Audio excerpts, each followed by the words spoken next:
Shalom saudara sekalian. Salam sejahtera dalam kasih Tuhan kita Yesus Kristus.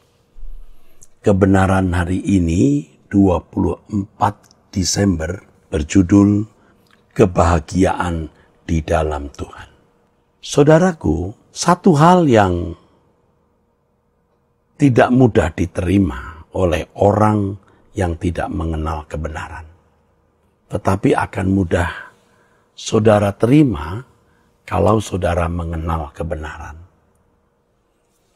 Bahwa semakin kita tidak mengharapkan kebahagiaan dari dunia ini, maka kita semakin bahagia. Artinya, kita semakin dapat menikmati kebahagiaan yang dari Tuhan.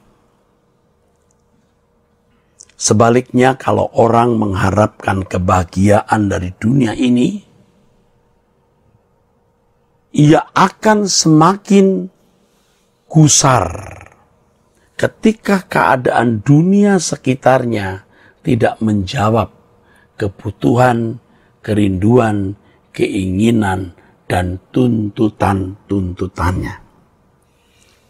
Sebab orang yang mengharapkan kebahagiaan dari dunia ini menuntut dunia membahagiakan.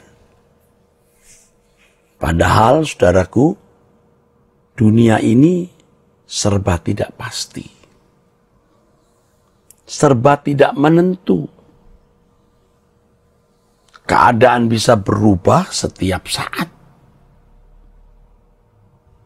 Oleh sebab itu, saudaraku, jangan kita mengharapkan kebahagiaan dari dunia ini. Kita jalani hidup dari menit ke menit, dari jam ke jam, dari hari ke hari, tanpa menuntut dunia membahagiakan melalui sarana dan cara apapun. Nah, sebagai gantinya,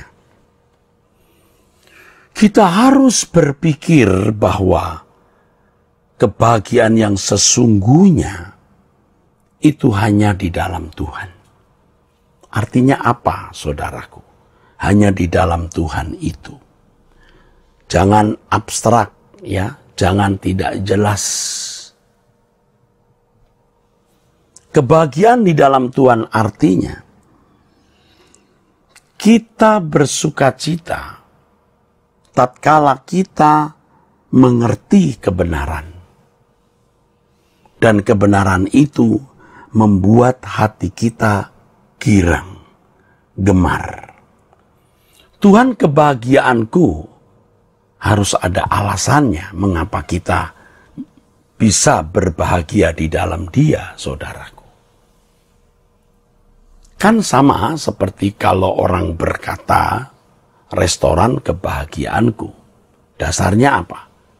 Dia bisa makan enak, lezat, dan kenyang. Nah, kalau Tuhan kebahagiaanku, dasarnya apa? Mekanismenya bagaimana bisa menjadikan Tuhan itu kebahagiaan? Nah, yang pertama, kebenaran firman. Kebenaran firman yang kita pahami itu membahagiakan.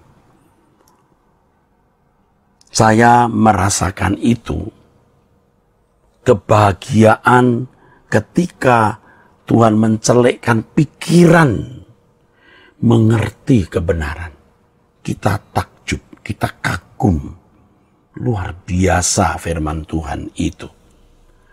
Rahasia-rahasia firman Tuhan itu luar biasa. Ketika Tuhan membukakan rahasia-rahasia firman tersebut, hati kita benar-benar dibahagiakan, saudaraku. Kita digirangkan, saudara. Nah, di sini baru orang bisa berkata, Tuhan kebahagiaanku. Jadi kalau orang tidak memburu kebenaran firman Tuhan, karena memang tidak memiliki niat untuk hidup suci, tak bercacat, tak bercela, dia berkata, Tuhan kebahagiaanku, itu omong kosong.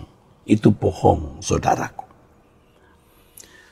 Jangan heran orang-orang yang tercandui oleh firman Tuhan akan datang ke gereja, hadir di pendalaman Alkitab walaupun hujan deras, macet, bahkan banjir. Kenapa?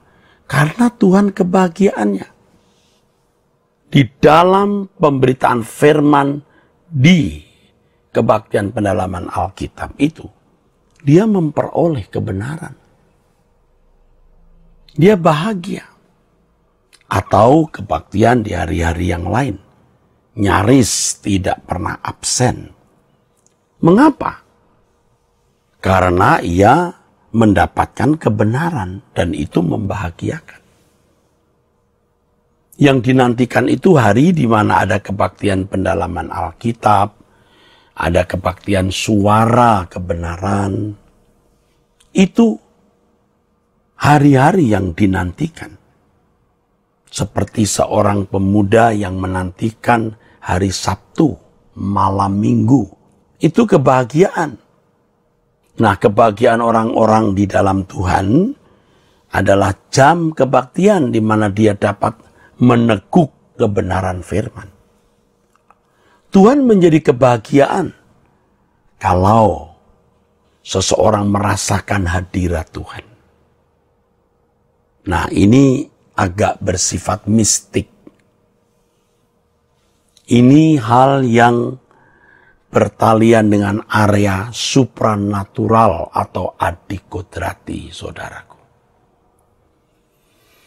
Tuhan itu real, Tuhan itu nyata. Mestinya orang percaya sungguh-sungguh dapat mengalami. Sungguh-sungguh dapat mengalami. Jangan hanya mempercakapkan Tuhan tanpa mengalaminya. Ya. Jangan hanya mempercakapkan, mendiskusikan mengenai hal-hal rohani yang bersangkut paut dengan Tuhan, tetapi tidak mengalaminya. Kita harus mengalami. Pengalaman perjumpaan dengan Tuhan itulah, saudaraku, yang dapat sungguh-sungguh membahagiakan. Nah, di sini kita belajar untuk menemukan hadirat Tuhan yang sejati, yang asli. Ada orang-orang yang merasa bahagia, sukacita, katanya ia ada di hadirat Tuhan. Padahal itu hanya suasana kebaktian.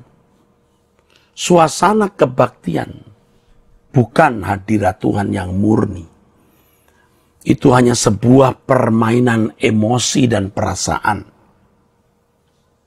Ia merasa di hadirat Tuhan padahal tidak. Saudaraku sekalian, orang yang menjadikan Tuhan kebahagiaan akan merasakan sesuatu yang luar biasa jika ada di hadiratnya. Dan yang terakhir, saudaraku, bagaimana orang yang menjadikan Tuhan kebahagiaan itu? Kalau ia mengharapkan langit baru, bumi baru. Hanya langit baru, bumi baru yang dinantikan. Di sanalah, saudaraku, kebahagiaan yang sejati. Sebuah dunia yang sempurna, di mana tidak ada penderitaan, sakit penyakit, kematian, krisis, bencana alam, dan lain sebagainya. Di sanalah kita pulang bersama. Kiranya kebenaran ini memberkati kita sekalian. Sola Gracia.